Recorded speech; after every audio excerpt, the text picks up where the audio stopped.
New York City, 1979.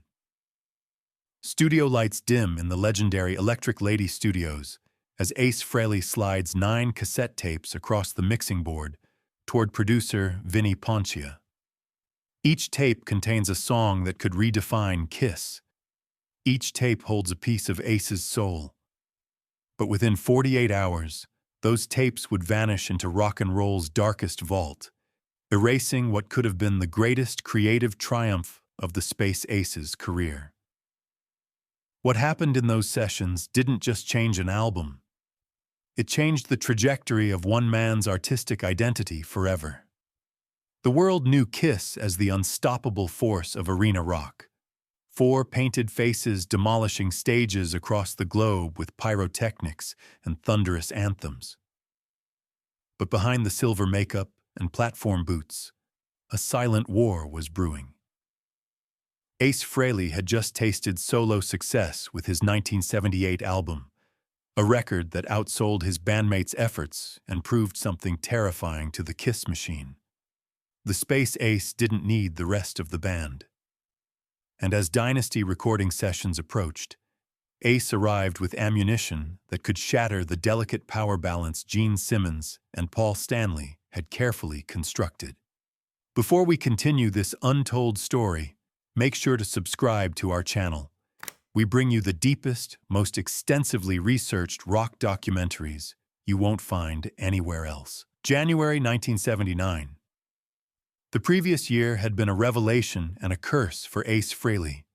His solo album, released simultaneously with the other 3 Kiss members' solo efforts, had crushed the competition. While Gene's album limped to moderate sales and Paul struggled to find an audience, Ace's record soared beyond 2 million copies, driven by the smash hit New York Groove.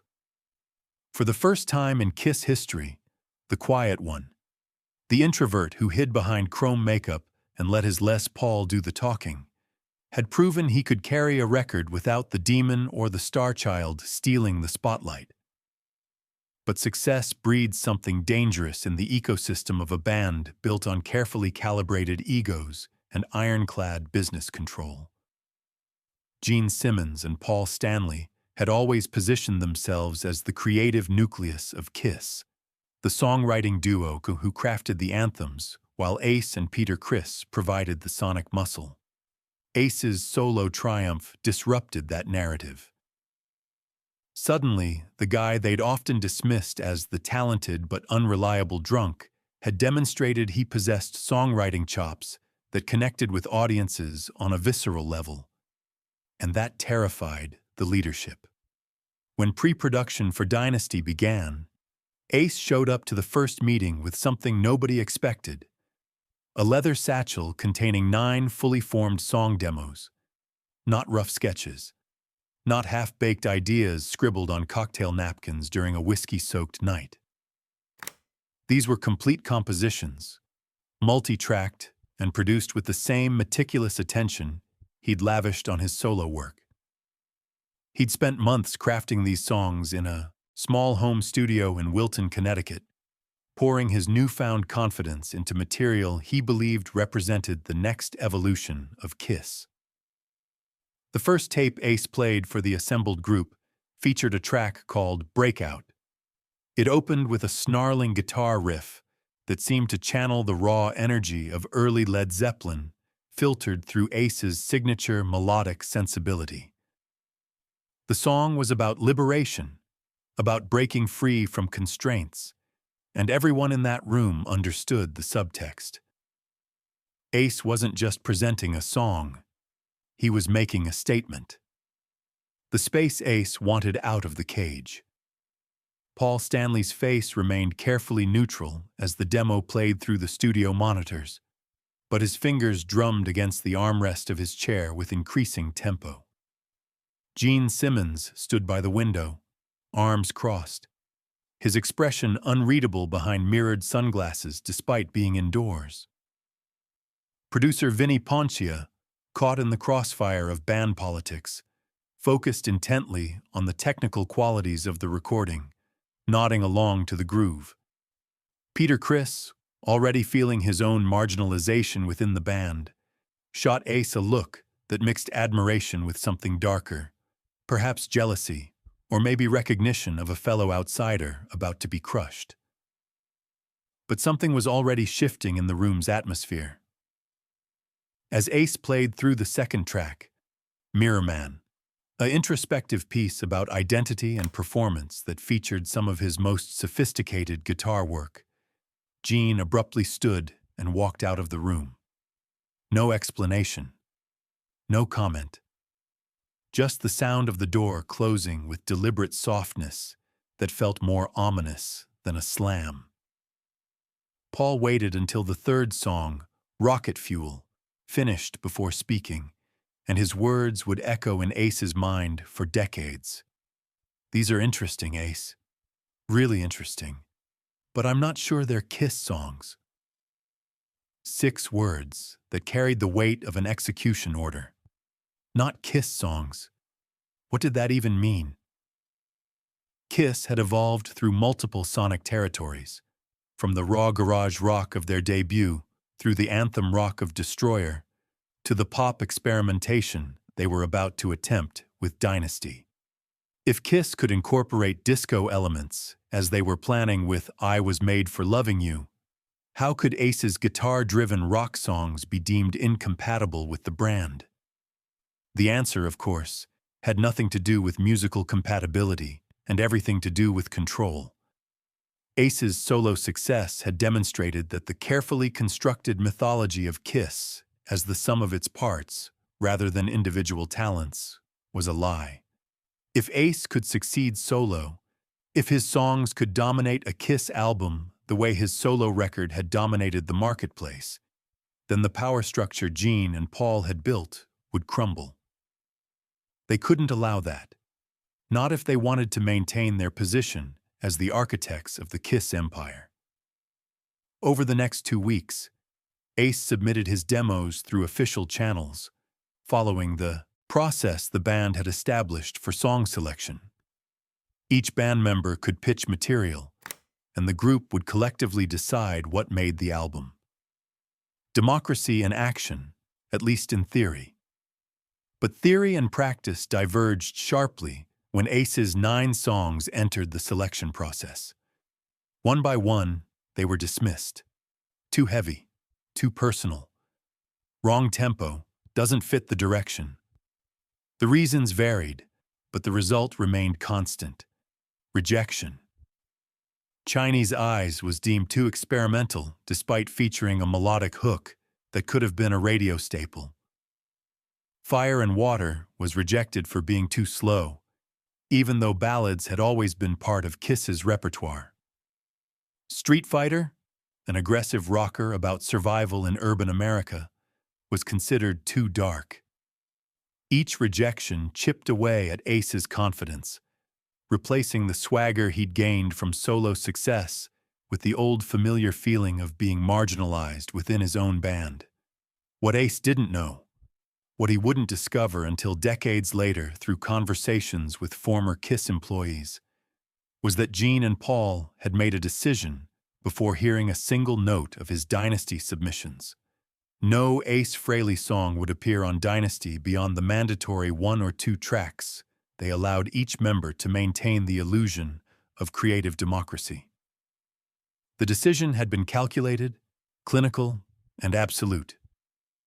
They would not allow another Ace Frehley triumph that could threaten the hierarchy. The Dynasty sessions proceeded with Ace increasingly sidelined from the creative process. He performed his guitar parts with professional precision, his Les Paul custom weaving the sonic textures that gave Kiss its signature sound, but his soul wasn't in it.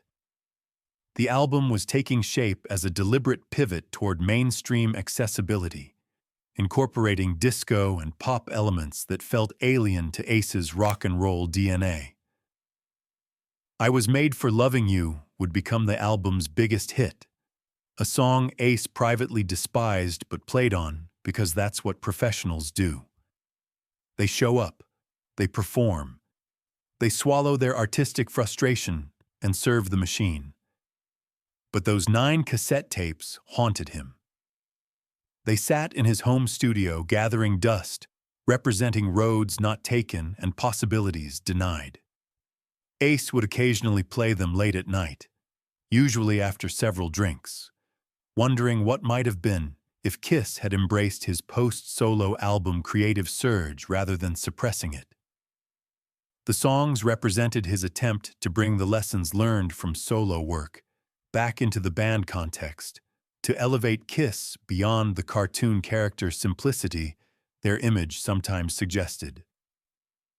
But Gene and Paul weren't interested in elevation. They were interested in control, in market dominance, in maintaining the brand they'd built. Years passed.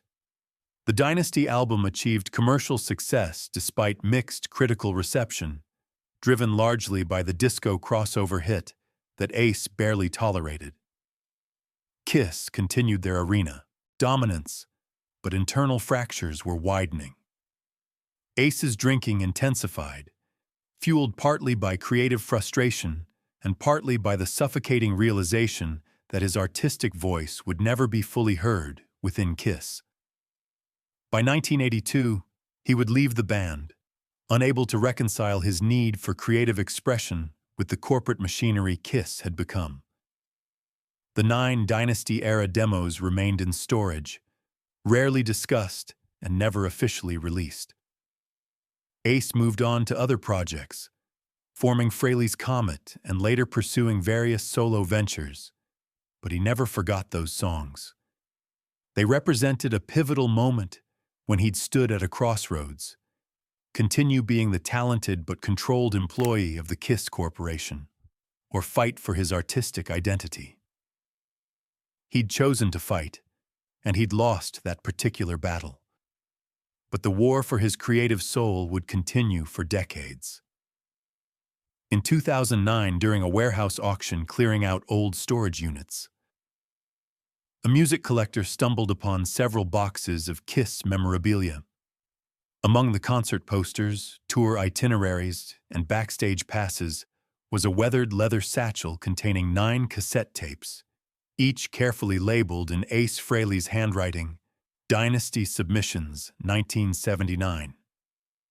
The collector, recognizing their potential significance, contacted Ace through his management team. When Ace received word about the discovered tapes, he initially didn't believe it. Those recordings had been lost for 30 years, presumed destroyed, or simply disappeared into the chaos of touring life and multiple relocations.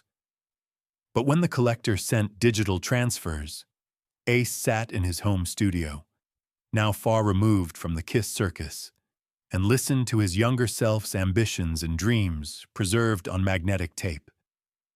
The emotions were complex: pride in the quality of the songwriting, which held up remarkably well 3 decades later. Sadness about the creative path denied to him, anger at the political machinations that had suppressed his contributions, but also gratitude, because those rejections had ultimately pushed him toward independence. If Gene and Paul had embraced his Dynasty submissions, if they'd allowed Ace to flourish within Kiss, he might never have developed the confidence to leave and pursue his own artistic vision. Some of those Dynasty-era songs would eventually see official release on various Ace Frehley solo albums and compilations, re-recorded and updated, but retaining their core DNA. Breakout appeared on a 2014 solo record, finally receiving the audience Ace believed it deserved. Mirror Man was reworked and included on his Space Invader album. The songs had been denied their moment in 1979, but they weren't silenced forever. They simply waited for the right moment when Ace had complete control over their destiny. The Dynasty sessions' erased tracks tell a story beyond just 9 rejected songs. They illuminate the fundamental tension in any collaborative artistic venture between individual creative vision and collective brand management. They reveal how success can become a weapon used to diminish rather than celebrate talent. They demonstrate the long-term cost of prioritizing corporate control over artistic growth. For Ace Frehley, those 9 cassette tapes represented both a painful rejection and a crucial awakening. They showed him that his future couldn't be fully realized within Kiss's constraints. The Space Ace needed to fly solo, literally and figuratively, to discover what he was truly capable of creating. The Dynasty sessions didn't just erase tracks from an album. They erased the possibility of Ace remaining content as a sideman in someone else's vision. Today, when Ace reflects on that period, the bitterness has largely faded, replaced by understanding about the nature of bands, egos, and the music business. Gene and Paul made the decisions they believed necessary to maintain Kiss as a commercial juggernaut. Ace made the decision to eventually leave and follow his own path.